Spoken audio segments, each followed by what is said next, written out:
생각하지도 못했던 어떤 일들을 경험하고 난 뒤에 그것을 다시 회복하는 그 일상으로 돌아가기까지는 꽤 긴 시간이 들어가게 됩니다. 전쟁을 봐도 그래요. 참혹한 1차 세전, 2차 세계대전을 지나고 나서 온 인류가 그 전쟁의 트라우마를 씻기까지는 참으로 오랜 시간이 걸렸습니다. 아니, 전쟁이 지나고 난 직후는 전쟁이 끝났다고는 하나 실제로 전쟁이 끝났다라는 것을 실감하지 못하는 상태로 살아갔던 것이죠. 마음속에 불안함을 가지고 그대로 살아갔던 거예요. 언제 그것이 해소가 됐을까요? 2차 세계대전이 1945년대에 끝이 났잖아요. 꽤 긴 기간을 했습니다. 거의 10년 가까운 기간을 세계대전이라는 시간으로 전 세계가 다 휩쓸려 들어갔거든요. 정말 많은 사람들이 죽었잖아요. 그러면 45년 이후에 2차 세계대전은 공식적으로 끝이 났죠. 그러면 45년 이후에 언제 사람들이 이 전쟁의 상흔으로부터 완전히 자유롭게 되었을까요? 전쟁이 끝난과 동시에 사람들이 자유함을 느꼈다기보다는 불안함에 더욱더 가중한 삶을 살았던 것이 사실입니다. 왜냐하면 그 전쟁이라는 것이 그냥 이렇게 끝날 것이 아니다라는 그런 불안한 마음이 있기 때문에 그렇지 않았을까요? 그래서 언제 그 전쟁을 잊게 되느냐? 네, 다른 전쟁이 일어나게 될 때 잊게 된다라고 합니다. 이게 무슨 말이냐? 아이러니한 말이죠. 그 전쟁이 끝나고 난 뒤에 작은 어떤 전쟁들이 일어났었어요. 그 전쟁을 통해서 그 이전 전쟁을 잊게 된 거예요. 예를 들면 어떤 전쟁이 있을까요? 6.25가 있었죠. 이 6.25 한국전쟁은 세계사적으로도 참 드문 전쟁이고 기록될 만한 그런 전쟁입니다. 그래서 지금 미국은요, 아직도 그 육군사관학교라든지 이런 사관학교에서 한국전쟁을 자세히 가르쳐요. 현대전이잖아요. 현대에 치러진 대규모의 전쟁이기 때문에 그 한국전쟁에 대해서 굉장히 자세히 다룹니다. 또 그것만 있나요? 베트남전도 있죠. 그리고 또 걸프전도 있습니다. 비록 소규모의 전쟁이었지만 그러면 이걸 우리에게 적용하면 지금 이 질병이 지나고 나서 이 질병을 잊게 되는 것은 작은 질병이라는 거예요. 좀 아이러니합니다. 그래서 사람이라는 것은 결국 인생의 큰 어려움과 두려움을 만나서 이것을 떨쳐버리게 되는 계기가 다르다는 겁니다. 어떤 좋은 일이 생기고 또 괜찮은 일들을 맞고 평화를 맞이하면서 자연스럽게 그것을 잊어갈 것이라 생각하지만 그렇지 않다는 겁니다. 경제적인 공황도 마찬가지예요. 큰 위기를 겪고 나서 경제적인 궁핍함을 겪은 다음에 사람들은 그 경제적인 궁핍함에 대한 두려움이 생기죠. 그러면 그 두려움을 언제 잊게 되느냐? 네, 작은 경제적인 어떤 궁핍함과 두려움이 그것을 잊게 만드는 거예요.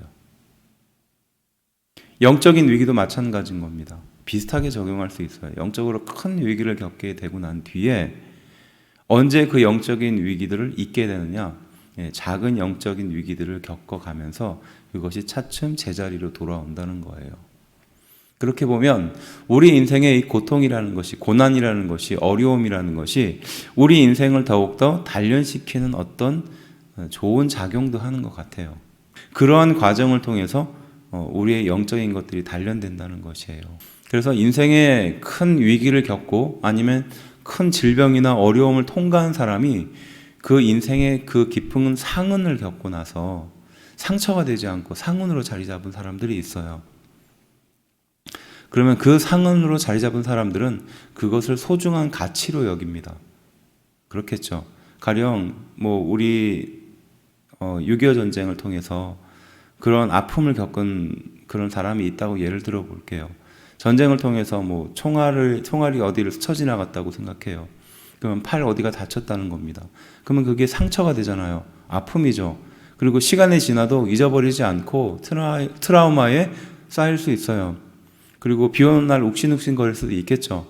그렇지만 그 상처를 기억하면서 내가 이 나라를 위해서 얼마나 노력을 했는가 돌아보게도 되죠. 그리고 누가 적이고 누가 아군인지 뚜렷하게 분별할 수가 있게 되는 거예요. 그렇지 않습니까? 그리고 내가 이러한 노력을 하고 최선의 것들을 다했으니까 얼마나 내가 자유에 대해서 소중하게 여겨야 되는지 이 가치를 누가 가르쳐주지도 않아도 마음 새길 수 있는 거예요. 그렇겠죠. 신앙도 마찬가지라는 겁니다. 신앙의 큰 위기와 어려움과 터닝 포인트를 겪게 된 이것이 어떻게 신앙적인 것으로 봤을 때는 그렇게 유익이 안 될 것이라 생각할 수 있어요. 왜냐하면 병을 만날 수도 있거든요.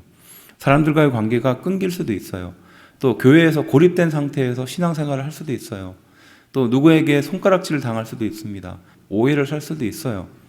결코 만나고 싶지 않은 그런 위기입니다. 하지만 그 위기가 우리에게 상처가 되지 않고 상흔이 될 때가 있다는 것이에요. 네, 마찬가지로 코로나도 우리에게 그러한 상처가 되지 않고 상흔이 되기를 주의 이름으로 축원합니다. 그래서 이 일을 통해서 우리 자신을 돌아보고 또 하나님께서 우리에게 이것을 왜 허락하셨는가를 신앙적으로 해석해야 되는 과정이 필요한 거죠. 그래야 상처가 되지 않습니다. 그래서 교회 안에 일어나는 수많은 그런 상처들, 괴로움과 고통을 상처로만 받아들이면 그것은 트라우마가 되고 말아요. 가까이 가고 싶지 않은 것이고 생각하고 싶지 않은 일이 되는 겁니다. 하지만 그것을 상흔으로 받아들이면 내 신앙에 있어서 굉장히 중요한 지표가 되고 포인트가 된다는 것이에요. 분명히 하나님께서는 그러한 고통과 고난을 주셨을 때, 또 그런 상흔을 주셨을 때는 어떤 목적을 갖고 있다는 것이에요. 우리가 이것을 잘 기억해야 됩니다. 함께 읽은 이 본문의 말씀에 등장하고 있는 이 사람, 사도개인입니다. 사도개인은 어떤 사람이었느냐? 소수였어요. 그리고 재산을 가지고 있었던 부유한 사람이었습니다. 그러다 보니까 다분히 신앙의 관점이 현실 중심적인 것으로 돌아갈 수밖에 없었겠죠. 돈, 아니면 재물, 아니면 내가 현재의 삶에서 누려야 할 그것에 대해서 늘 관심을 가진 거예요. 사도개인의 기본적인 이 베이직이 이러다 보니까 모세오경이나 성경의 가장 근본이 되고 중심이 되는 것만 인정하려는 경향이 생기게 되는 겁니다. 현실의 문제에 집착하다 보니까 현실에 있어서의 중요한 것에만 가치를 두는 겁니다. 그러니까 현실이 아닌 것들, 눈에 보이지 않는 것들, 확실하지 않은 것들은 별로 가치를 두지 않는 거예요. 그래서 이스라엘 백성들은 당시 모세오경과 기타 여러 성경들을 하나님의 말씀으로 받아들였습니다. 그래서 율법이라고 말하는 그 모세오경 제외하고는 이 사두개인들은 받아들이지 않았어요. 그리고 미래, 그리고 특별히 영적인 세계가 없다라고 생각했습니다. 그리고 부활도 없다고 생각했어요.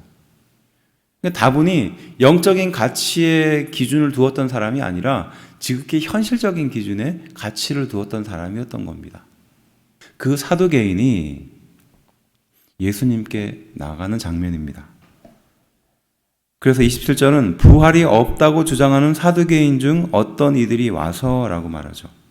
그러면서 28절에 선생이여 모세가 우리에게 써주시기를 만일 어떤 사람이 사람의 형의 아내를 두고 자식이 없이 죽으면 그 동생이 그 아내를 취하여 형을 위하여 상속자를 세울지니라 하였나이다 라고 말해요. 이 이야기는 무엇이냐면요, 신명기 25장 5절에 나오는 겁니다. 계대의 결혼이에요.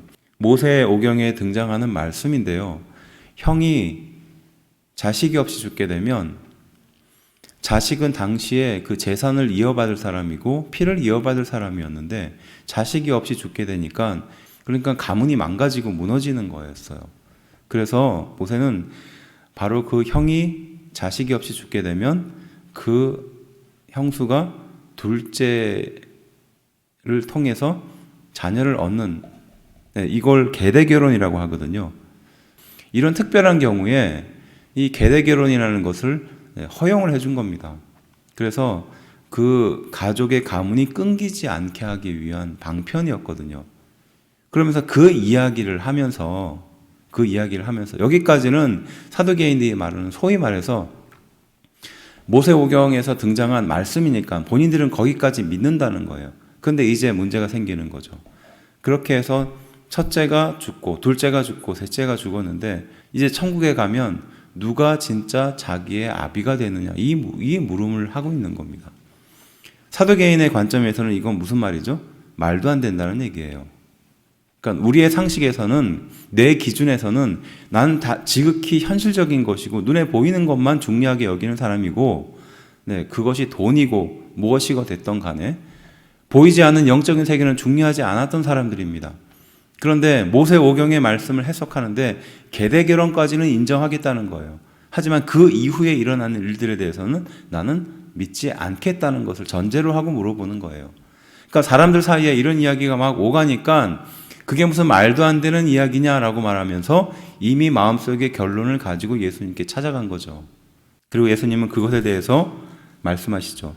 37절과 38절이 그 결론입니다. 죽은 자가 살아난다는 것은 모세도 가시나무 떨기에 관한 글에서 모세오경을 말하는 겁니다. 주를 아브라함의 하나님이요 이삭의 하나님이요 야곱의 하나님이라고 칭했다는 거예요. 그러니까 이미 너희 기준으로 말한다면 아브라함과 이삭과 야곱의 하나님을 칭할 이유가 없지 않느냐는, 이미 없어져 버렸으니까, 영혼이 사라져 버렸는데 하나님이 왜 그렇게 너희 조상에 대해서 이야기할 필요가 있느냐. 그리고 38절, 하나님은 죽은 자의 하나님이 아니요 살아있는 자의 하나님이시라. 하나님에게는 모든 사람이 살아있느니라 하신다 말하는 거죠. 그러니까 하나님은 살아계신 하나님이라는 거예요. 그리고 살아있는 자의 하나님이라는 겁니다. 그러니까 우리의 조상이 죽고 사라져 버리고 영원히 없어져 버리는 그것이 아니라 존재한다는 것이에요. 그래서 바로 모세오경에 바로 그 이야기를 하고 있다라고 예수님이 결론적으로 말씀하고 있는 거죠. 무슨 말이죠? 그러니까 사두개인 너는 네가 보고 싶은 대로 보고 믿고 싶은 대로 믿는다는 거예요. 자기의 그 편협한 시각을 가지고 그렇게 성경을 보고 그 성경을 이해하려는 이 사두개인의 생각, 그리고 현실에 있어서의 그 재물, 돈, 그 현재의 삶을 살아가는 데 있어서의 그 기쁨을 놓치지 않으려고 거기에 발버둥치며 살아갈 있었던 이 사두개인의 한 모습을 볼 수 있는 것이죠. 우리 신앙도 그런 경우가 있어요. 나의 가치관과 내 생각과 내가 놓고 싶지 않은 그 기준이 있습니다. 그거를 가지고 자꾸 신앙을 판단하고 맞춰보다 보면요, 해결이 안 되는 일들이 있거든요. 그렇지 않아요? 많습니다. 나는 돈이 굉장히 소중한 거예요.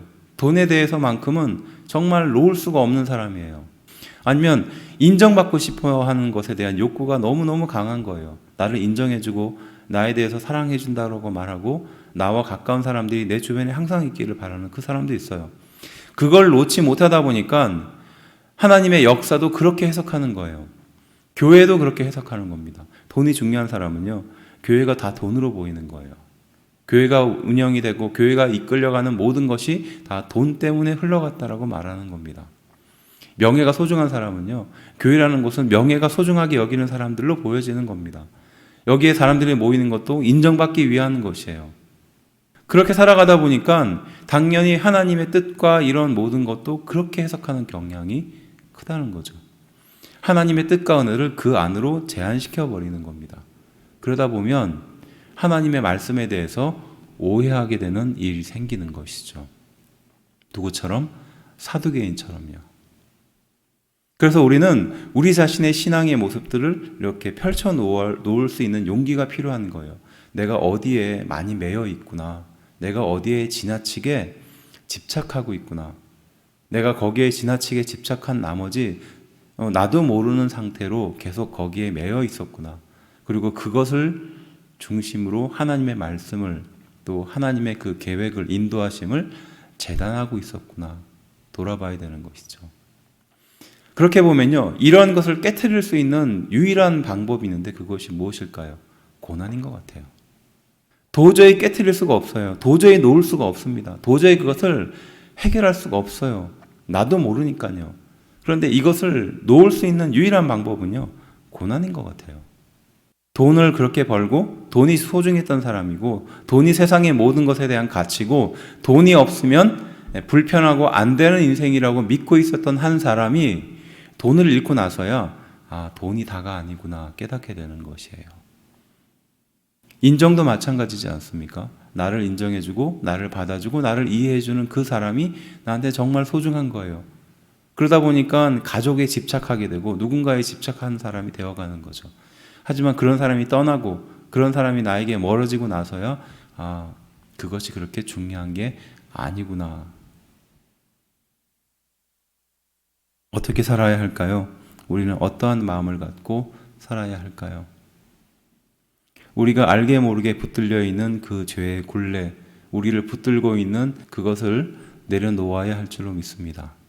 사도개인처럼 지극히 현실적인 것만 바라봤던 사람이 하나님의 말씀도 이렇게 편협하게 받아들이고 예수님 앞에서도 말도 안 되는 그 이야기를 하며 자신이 옳다라고 주장하고 있는 것처럼 그런 사람은 되지 않아야 할 줄로 믿습니다.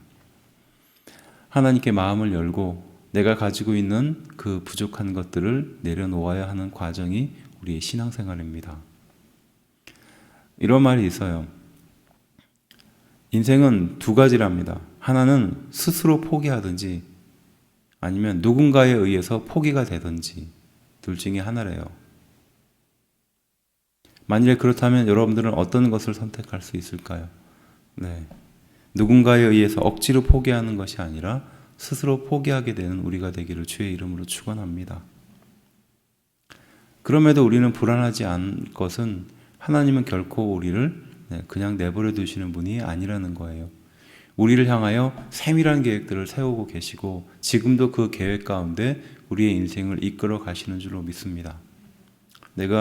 우리가 이 함께 어려운 과정을 통과했다는 것은 소위 말해서 상처가 아니라 상흔으로 남게 되기를 주의 이름으로 축원합니다. 그리고 미래의 어떤 순간에 반드시 모든 사람에게 이 과정이 분명히 상흔으로 또 어떤 은혜의 포인트로 남겨지게 되는 시점이 있다는 것이죠.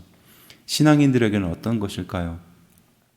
우리의 신앙을 지키고 우리가 소중하게 여기는 그 신앙의 가치를 마지막까지 붙드는 그것을 하나님은 기대할 줄로 믿어요. 사람들은 뭐 어떻다 말하고 사람들은 또 교회를 어떻게 나가야 된다 말하고 또 내가 지금까지 이렇게 습관이 이렇게 들었는데 어떻게 해야 되지라고 걱정할 수도 있습니다. 또 어떤 사람은 교회가 앞으로 더 쇠퇴할 것이고 또 교회에서 이루어지는 모든 것들을 세상 사람들은 더 비웃을 것이다, 더 시기할 것이다 라고 예상하는 사람들도 있습니다. 하지만은요, 그럼에도 불구하고 그 속에서도 하나님은 거룩한 사람들을 이끌어 가십니다. 그 2년이라는 과정을 통해서 우리는 이렇게 단련되어 왔어요. 그 단련된 것을 언젠가 하나님께서 반드시 사용하실 줄로 믿습니다. 그리고 그것은 우리에게 은혜고 또 축복이고 또 그 어떤 것과 비교할 수 없는 더 큰 축복인 줄로 믿습니다.